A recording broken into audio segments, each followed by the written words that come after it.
At what moment in time did you just like wake up one day and were like, you know what?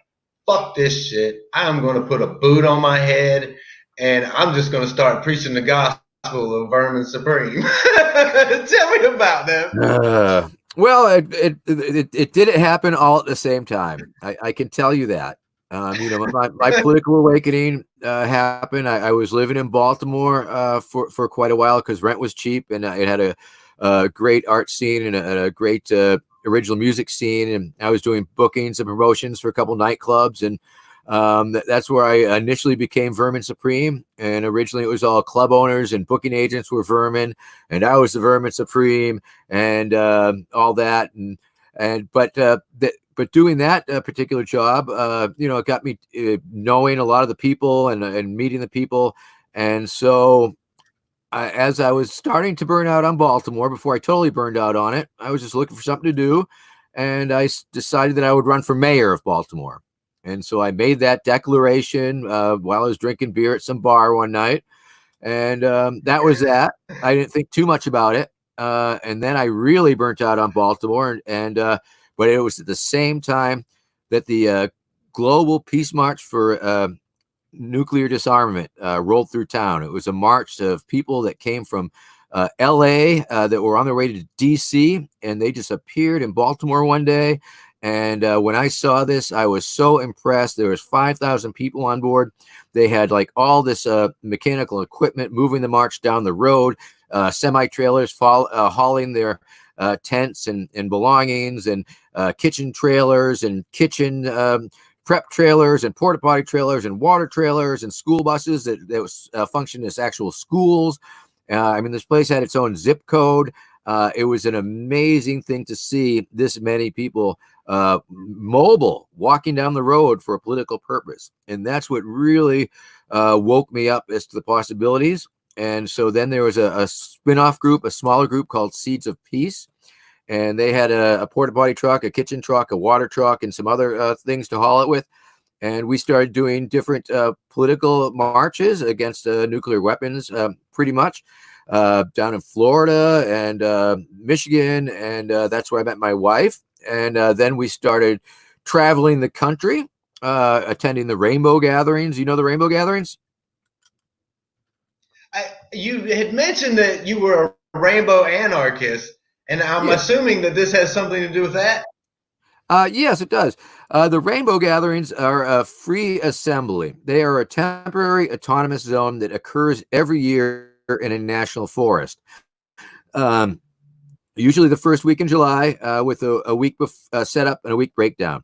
Imagine, if you will, 4,000 people sitting in concentric circles waiting for dinner. All of a sudden, out of the forest, out of the 100 different kitchens come people carrying food buckets. So they start feeding the people. Also walking around the circle are village criers, giving people health and safety information and what's going to happen like at talent shows and different events, drum circles or things like that. And also that goes around the circle is the magic hat. And that might be going around with a little musical accompaniment. And the magic hat is exactly that. It's a magic hat where people put money into it because the Rainbow Gathering is a non-commercial event. People willingly donate, voluntarily donate. There's no cover charge to get in or anything like that to the collective. And so that goes to the banking council. Banking council announces the figure for the night. Anybody can join the banking council, totally transparent. They interface with the supply council. Supply council interfaces with the kitchen council. Kitchen council, all the representatives give the shopping list. They go out, get all what they need, bring it back, send it out to the kitchens, and everybody gets fed the next night too. So there are so many moving parts to this event.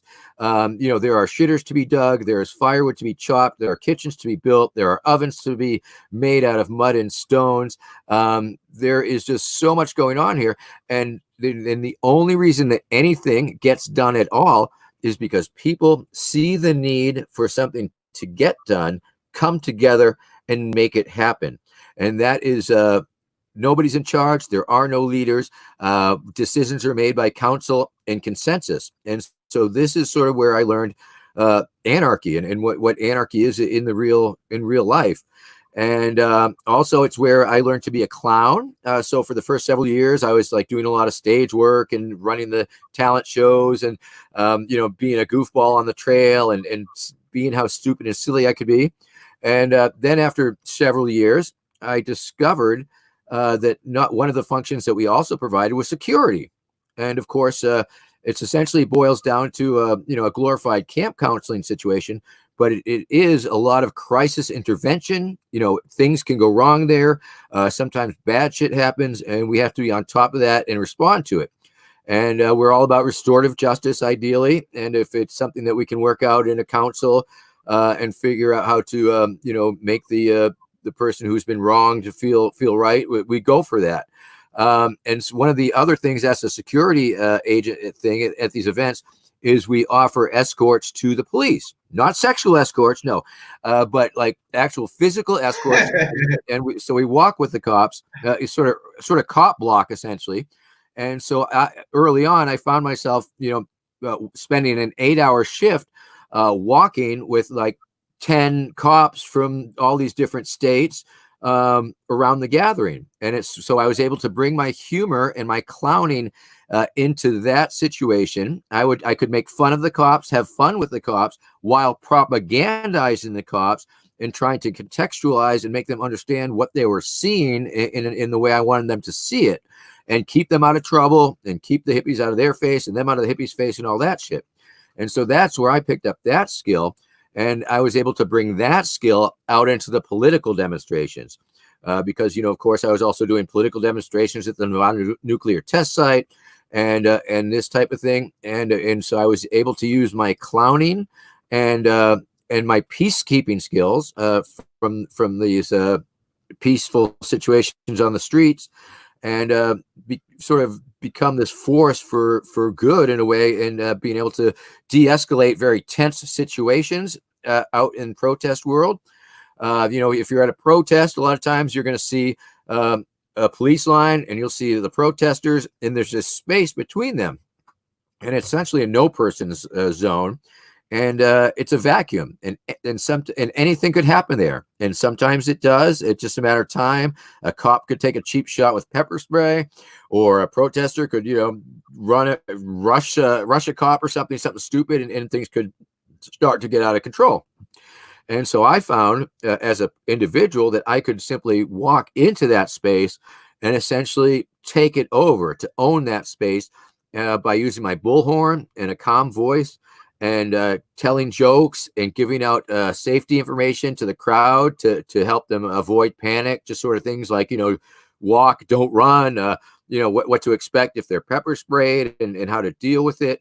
And then I would also read riot control manuals to the cops that I would choose different sections of to let them know what I expected professionally from them. Things along the lines of, it is always best to let a crowd disperse on by itself, and reaffirming our rights to assemble, and rehumanizing the protesters in the cops' eyes and the cops in the protesters' eyes. And by doing that, I've been able to help facilitate First Amendment demonstrations and lessen the risk of violence. And of course, during all these times, I was also, pretending that I was running for office. And also during this whole journey, I started to go attending the New Hampshire primary. It's the first in the nation presidential primary. So it's really overly important. It's a small state. It has but after the Iowa caucus, candidate shows up there. Every candidate has a campaign headquarters. They have campaign staff. They have campaign events. They have campaign buses. They're bouncing around the state. And I discovered that if I could interact with them and ask them stupid questions about weather control or whatever, that I could get media. And so that's how I sort of started becoming famous as a person running for office. And so I was up there as early as 1992. The boot actually came to me in about 1991, I think it was. And I was at a rainbow gathering, and it was a rainy day, and I had a pair of galoshes, and I put one on my foot, and then on a whim, I put it on my head. And then the next thing I knew, I had superpowers. So, yeah, that's it. I'm on your computer screen. I am a meme. My name is Vermin Supreme.